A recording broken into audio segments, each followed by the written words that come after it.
If you don't like how I act, there's the door. No one's forcing you to stay," she said loudly after flirting with another guy all night in front of my coworkers. So I took her advice and walked out. So this happened last weekend. Sorry if this is long, but I need outside perspective because everyone around me is telling me different things. I've been with Eva for almost 3 years, living together for the past year. She's always been really social and flirty, which I initially found attractive. But over time, it started feeling disrespectful, especially when she'd do it right in front of me. The pattern usually goes like this. We're out somewhere, she starts getting touchy and giggly with other guys. I feel uncomfortable, and when I bring it up later, she tells me I'm being insecure and controlling. She'll say things like, "That's just how I am," or "You knew I was social when we met." I started doubting myself, thinking maybe I was being too jealous. But last Saturday was different. We went to my coworker's housewarming party. I was actually excited because I don't get to hang out with work people much, and Eva had been complaining that we never do anything fun anymore. Everything was going fine until we got to the kitchen where this bartender from her favorite spot, Nate, was helping serve drinks. The moment she saw him, it was like I disappeared. She immediately went into full flirt mode, touching his arm while laughing, leaning in close when talking, making these exaggerated expressions. At one point, she literally turned her back to me to face him completely while they talked about some inside joke from the bar. I'm standing there holding both our drinks like an idiot. When Nate walked away to help other people, I quietly asked Eva if we could talk outside. I wasn't even mad, just uncomfortable. I said something like, "Hey, I feel a little weird about how touchy you're being with Nate. Could you maybe tone it down a bit?" Her face immediately changed. She got this cold look I'd seen before and said, "Are you seriously going to start this shit here?" Her voice was starting to rise and people were starting to look, so I suggested we go somewhere private to talk. That's when she said the words that changed everything. "You know what, Adam? If you don't like how I act, there's the door. No one's forcing you to stay." She said it loud enough that my coworkers definitely heard. I felt my stomach drop through the floor, not because of the words, but because of how easily she said them. Like throwing away our entire relationship was nothing. I stood there for maybe 10 seconds and she just stared at me with this challenging look, like she was daring me to actually leave. So I did. I walked out without saying another word. Left the party, went home, and started packing. I couldn't stop shaking for hours. The weird thing is, I wasn't even angry. I was relieved. Like someone had finally given me permission to stop pretending this was normal. Eva came home around 2 a.m., probably expecting me to be asleep so we could talk about it tomorrow like always. Instead, she found me loading boxes into my truck. She immediately switched to damage control mode, saying she was drunk and didn't mean it, that I was overreacting to a stupid fight. But something had clicked for me. I told her she was right. If I didn't like how she treated me, I should leave. And I was leaving. She started crying and begging, but I was already done. I spent that night at my buddy Dylan's place and haven't been back since. The thing is, everyone's acting like I'm being dramatic. Eva's been texting me constantly, and even my mom said maybe I should work it out because relationships take compromise. But I keep thinking about how quickly she was willing to throw us away over me asking for basic respect. Am I crazy here? Is walking away after one fight too extreme? Because honestly, for the first time in months, I actually feel like I can breathe. And I'm still not sure if I really should feel this way. Edit, holy shit, this blew up. Thanks for all the support, guys. Reading these comments is making me realize a lot of things I hadn't connected before. For everyone asking, yes, I'm staying gone. Some of you called this controlling behavior, and honestly, you're right. I'm seeing the patterns now. Update 1, posted 2 weeks ago. So quick recap of the last post. Eva told me if I didn't like her flirting with other guys, I could leave. I left. She's been losing her mind ever since. The first few days were just constant calls and texts. When I didn't respond, she showed up at Dylan's place where I was staying. Dylan answered the door, and here's where his personality really came through. He's this laid-back guy who never gets confrontational, but he was not having it. "Listen, sweetheart," Dylan said in his slow Texas drawl, "Adam's not available, and honestly, after what he told me about that party, I wouldn't be either if I were him."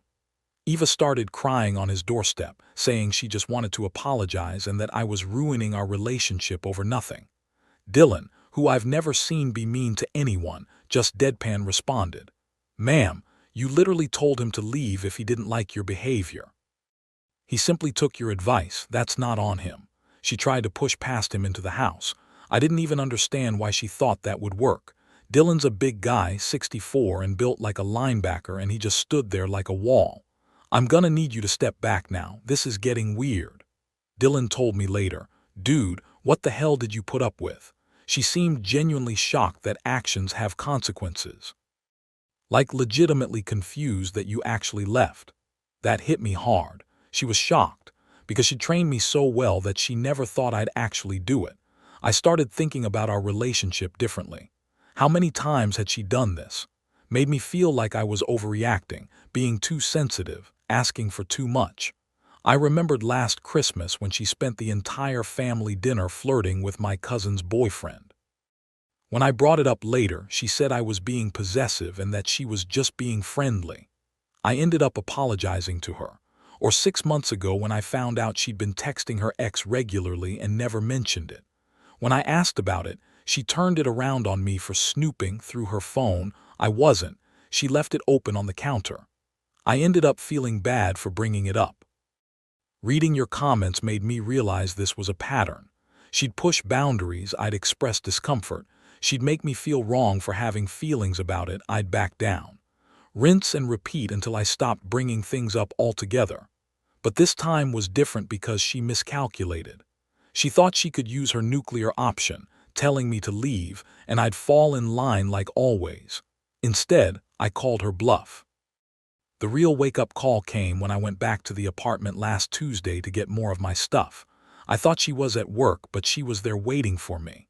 The conversation that followed showed me exactly who I'd been living with. She started sweet. "Baby, I'm so sorry. I was drunk and stupid. You know I love you more than anything." When that didn't work, she tried guilt. "You're throwing away almost 3 years over one mistake." That's not the Adam I fell in love with. When I stayed calm and kept packing, she switched tactics. "You're being incredibly selfish right now. Do you know how hard this has been for me? I've been crying for days." She even tried to show me proof of how miserable she was, but her frustration only grew when I didn't give it so much as a glance. Finally, when nothing else worked, the mask came off. "Fine, you want to act like a child. See how you feel when you're living in some shitty studio apartment because you couldn't handle having a girlfriend who's social." That last part stuck with me. Couldn't handle having a girlfriend who's social. As if respecting your partner is some impossible standard. My mom called yesterday. Apparently Eva reached out to her, and this is where I learned something about my mother I never knew. Mom's always been diplomatic, always looking for the middle ground, but this phone call was different. "Adam, honey," she said in that careful voice she uses when she's trying not to lose her temper, "that girl called me yesterday crying about how you just disappeared and broke her heart." I started to explain, but Mom cut me off. "Let me finish. She wanted me to convince you to call her." "But Adam, in 30 years of marriage to your father, he has never once told me to leave if I don't like something. Not once. That's not how people who love you talk to you." Turns out my mom has been in Eva's corner because Eva's always been charming around family. But something about Eva's phone call set off alarm bells. She kept saying you overreacted to one little comment. But honey, telling your partner to leave isn't a little comment. That's serious. That's cruel. I've been staying at the extended stay hotel my company uses for traveling employees, even though Dylan insisted I could crash at his place until I found somewhere. It's basic but peaceful. No walking on eggshells, no analyzing every interaction for hidden meanings, no apologizing for having normal human reactions to disrespectful behavior. The thing is, I'm not angry anymore. I'm grateful. She showed me exactly how much respect she had for me and our relationship. When someone tells you to leave if you don't like how they treat you, believe them. They're telling you exactly how much they value you. Dylan just texted me. Eva's been calling him asking where I'm staying. His response was classic Dylan. Even if I knew, which I don't, I wouldn't tell you. You burned that bridge yourself, darling. Edit about the apartment, it's in her name, thankfully. I just had my stuff there. Already changed my address for everything important. Someone asked about financial stuff. We had a few shared accounts that I've already removed myself from. Netflix, Spotify, utilities were in my name, already transferred or canceled. She's about to get some surprise bills. Update 2. Posted 1 week ago. You guys are not going to believe this update. Eva has completely lost it, and the universe has served up some poetic justice that I couldn't have scripted better myself. First, the escalation. After I went radio silent, Eva apparently decided to take this public. She posted this long Facebook rant about how I abandoned her over a tiny disagreement, and how she's heartbroken that someone she loved could be so cruel and vindictive. The post was full of manipulation tactics you guys helped me recognize. She painted herself as the victim who made one small mistake and was being punished way out of proportion. She talked about how she's been struggling with depression since I left and how she never thought the person she loved most could be so cold. But here's where it gets good.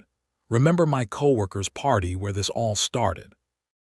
Well, several people from that party are mutual friends with us on social media. They saw her post and were not having it. My coworker Jake was the first to comment. Jake's this quiet accountant who usually avoids drama, but he'd reached his limit. Eva, I was standing right there when you told Adam to leave if he didn't like how you were acting. You said it loud enough for half the party to hear. I'm not sure why you're surprised by the outcome. But Jake wasn't done. He followed up with, also, for someone who's heartbroken, you sure didn't seem bothered when you were flirting with Nate for 20 minutes right after Adam left. Just saying. Then Emily jumped in. Emily's this no-nonsense project manager who doesn't sugarcoat anything. Girl, everyone at that party heard what you said to him. You literally told him to go if he didn't like it. What did you expect? Also, the way you were hanging all over that bartender while your boyfriend was standing right there was uncomfortable to watch. We were all talking about it. But the absolute nuclear moment came when Nate, yes, the bartender she was flirting with, commented on her post. And this is where I found out something interesting about Nate. Turns out he's not just some random bartender. He's actually studying psychology and has zero patience for manipulative behavior. His comment was surgical. Hey Eva, I don't usually get involved in personal drama, but I feel like I need to say something here. I've been bartending for 6 years, and I've seen this pattern before. The way you act when your boyfriend isn't around at the bar versus how you act when he is, that's not healthy relationship behavior. Maybe instead of asking people to convince him to come back, you should ask yourself why he felt like he needed to leave in the first place.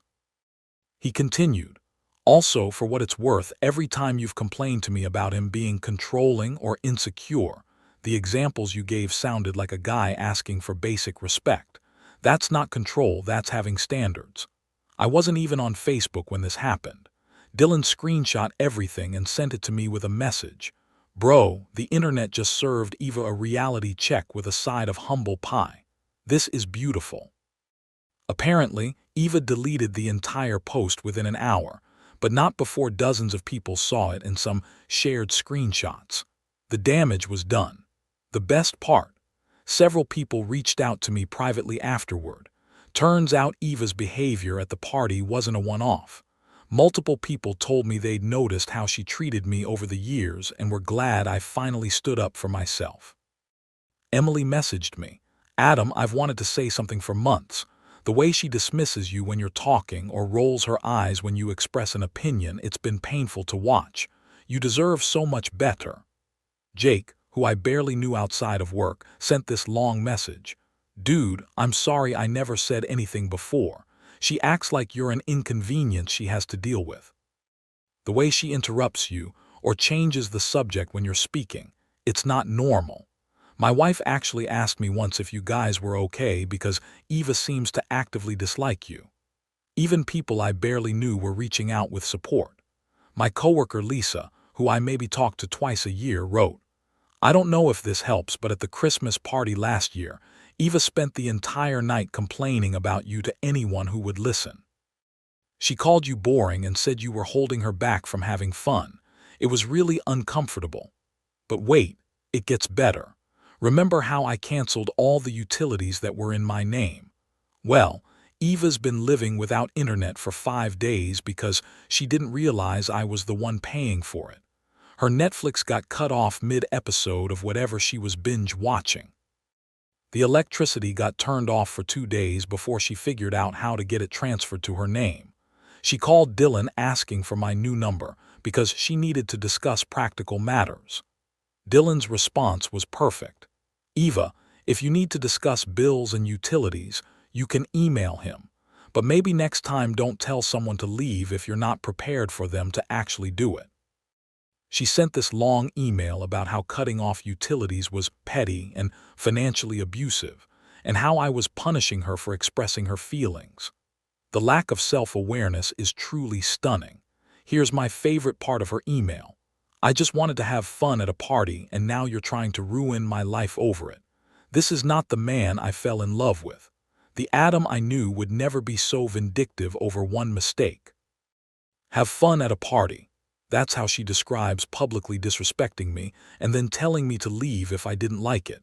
And apparently, not paying her bills after she told me to leave is vindictive. I didn't respond to the email. I'm done trying to make her understand how her actions affect other people. That's her work to do, not mine. My company extended my stay at the corporate housing, and I'm actually looking at apartments now. Found a nice one-bedroom place that's smaller than what I had with Eva but feels like a palace because I won't be walking on eggshells. The weird thing is, I keep waiting to feel sad or miss her, but it hasn't happened yet. Instead, I feel like I've been holding my breath for 2 years and finally get to exhale. Edit. Several people asked if I ever loved Eva. I did, or I loved who I thought she was. But looking back, I think I was in love with the idea of making it work, not with how she actually treated me. About Nate's comment, apparently Eva had been trash-talking me at the bar for months, calling me controlling and insecure. Nate got tired of hearing it, especially since her examples of my controlling behavior were things like asking her not to give her number to random guys. Final update, posted 3 days ago. This is going to be my final update on this saga. It's been 3 weeks since I walked out of that party, and my life is completely different now. I signed a lease on that one-bedroom apartment I mentioned. It's small, but it's mine, and more importantly, it's peaceful. The last interaction with Eva happened 5 days ago, and it involved more people than just us. She showed up at my new building somehow. I still don't know how she got the address. The front desk called me, saying there was a woman claiming to be my girlfriend demanding to see me. I went down to the lobby and found Eva looking like she hadn't slept in days. But she wasn't alone. She'd brought our mutual friend and my coworker, Sarah, along as some kind of mediator. Apparently, Eva had convinced Sarah that this was all a big misunderstanding, and that if someone could just help us communicate better, we could work it out. Sarah looked uncomfortable as hell.